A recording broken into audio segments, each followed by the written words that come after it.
মঙ্গলবার সকালে সেতু ভবনে যোগাযোগ মন্ত্রী ওবায়দুল কাদেরের সঙ্গে বৈঠকে বসেন বাংলাদেশে নিযুক্ত ব্রিটিশ হাইকমিশনার রবার্ট গিবসন। বৈঠক শেষে সাংবাদিকদের সঙ্গে আলাপে ব্রিটিশ হাইকমিশনার বলেন, বিভিন্ন স্থানে দুই নেত্রীর বক্তব্যের সংলাপের যে ইঙ্গিত রয়েছে, যুক্তরাজ্য তার দ্রুত বাস্তবায়ন দেখতে চায়।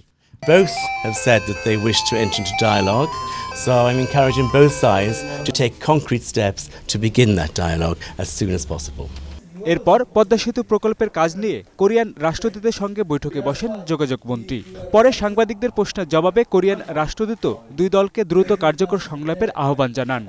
All parties should be refrain from any kind of violence.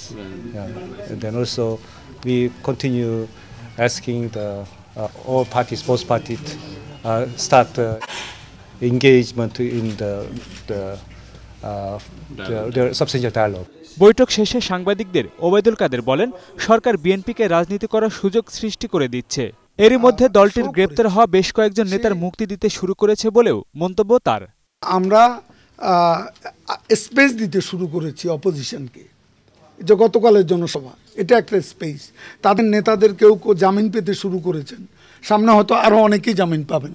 তো এসব বিষয়গুলো স্পেস দেওয়া, আমি বলছি যে সরকার যেখানে একটা পজিটিভলি সাড়া দিচ্ছে, সেখানে কেন এই উস্কানিমূলক বিষয়গুলো নিয়ে আসা হচ্ছে, বিপজ্জনক মন্তব্য স্বয়ং বিরোধী দলের নেতা করছেন, সেটা হলো আমার প্রশ্ন। এদিকে অপর এক বৈঠকে যুক্তরাজ্য নতুন সরকারের সঙ্গে তাদের কর্মকাণ্ড চালিয়ে যাবে বলে জানিয়েছেন ব্রিটিশ হাইকমিশনার রবার্ট গিবসন। মঙ্গলবার সচিবালয়ে আইনমন্ত্রী আনিসুল হকের সঙ্গে দেখা করে হাইকমিশনার এ তথ্য জানিয়েছে বলে জানান মন্ত্রী।